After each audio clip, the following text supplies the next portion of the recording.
Bonjour et bienvenue sur la chaîne de Monsieur Porc, la chaîne où on joue à contrat sous contrat, même si c'est pas avec Schwarzy, parce que ce serait un raw deal de Rem et qu'on a quand même pensé à faire haut, bas, bas, gauche, droite, B, A avant de faire start pour avoir 30 vies, parce que dans ce jeu, faut pas déconner quand même. Alors évidemment, là on est dans la Anniversary Collection, on n'est pas sur une vraie NES, évidemment on a une capture en 30 fps et pas 60, donc des fois ça fait des choses bizarres comme le fait de voir que la moitié des projectiles par rapport à ce qu'on entend, ou le fait de ne plus voir son personnage quand il réapparaît. Eh bien ma foi, quand on y joue sur la Switch, ça ne fait pas du tout cet effet-là, c'est uniquement la capture. Qu'est-ce que vous voulez que je vous dise? C'est ça Contra aussi, c'est qu'on se fait capturer dans la jungle par des espèces de farcs fous qui imitent Stallone et Schwarzy, qui étaient devenus des robots en Europe à cause de l'Allemagne nazie. Les probotectors sont là, et on tire sur des canons. On fait exploser des portes, un boss sur deux à peu près dans ce jeu est une sorte de porte plus ou moins déguisée en alien, mais bon, pour l'époque on est face à des graphismes qui font péter un plomb, qui réveillent la nation, qui nous disent « Oh oui c'est bon », qui nous donnent envie d'aller plus loin que le stage 1 dans un stage 2 où il se passe des couloirs, où il se passe de la fausse 3D, où une fois de plus à l'époque on se dit « Ouah, l'effet ouah, il est de ouf » parce que je ne pensais pas que ma petite NES, avec ses couleurs limitées, ses sprites limités, c'est tout ce que tu veux limiter, sa mémoire limitée, pourrait faire des trucs qui paraissent aussi infinis, qui paraissent aussi ça tranche le jambon, qui paraissent aussi ah ça me détend les petits ronds quand ils sont bleus et qui sont rouges, parce que ma foi il faut bien y survivre, nous avons un contrat et c'est celui de sauver l'humanité avec nos biscottos sans chemise. De préférence, c'est un minimum, si vous portez un bandana, vous aurez encore plus le style. Parce qu'on est dans les années 80 et que c'est ça être un vrai mec, c'est porter des bandanas et pas de chemise en ayant des muscles extrêmement stéroïdés qui vont transformer nos testicules en raisins secs. Mais bon, ça on le dit pas trop, c'est pas grave. Tant qu'on est en train de sauter dans du feu, dans des jeux vidéo, au-dessus du feu dans des jeux vidéo, tout va bien.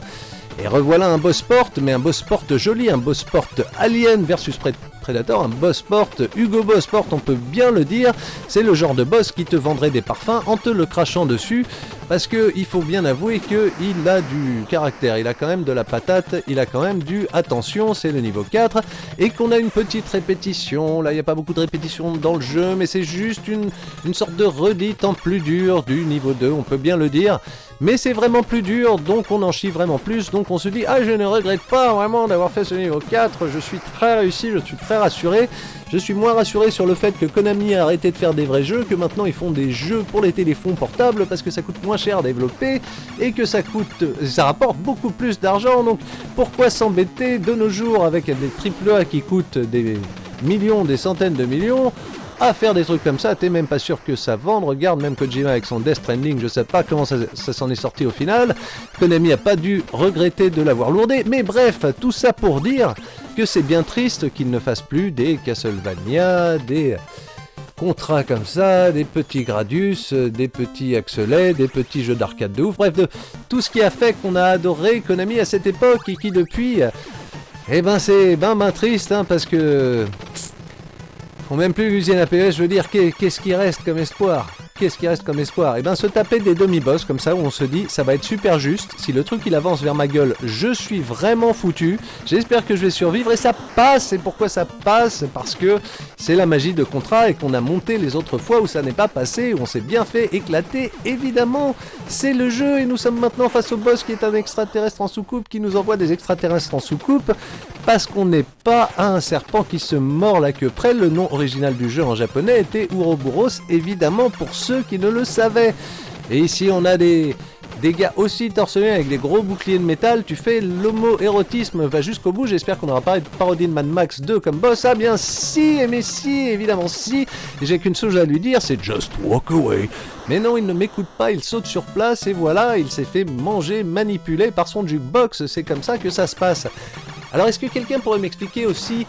qui avait des actions dans les années 80 dans des entreprises qui fabriquaient des bras en métal avec des pics au bout?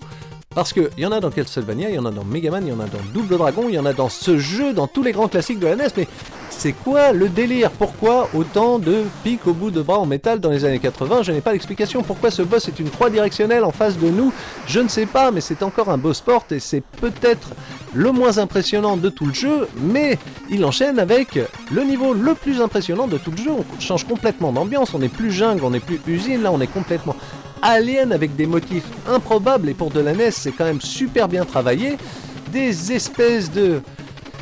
dieux extraterrestres qui nous crachent des méduses oursins et on balance des scorpions avant de devoir se taper contre, non pas Mother Brain, mais je sais pas, Father Heart, un truc comme ça, tant qu'il y a des veines dessus et que ça clignote, tu sais que c'est le grand méchant,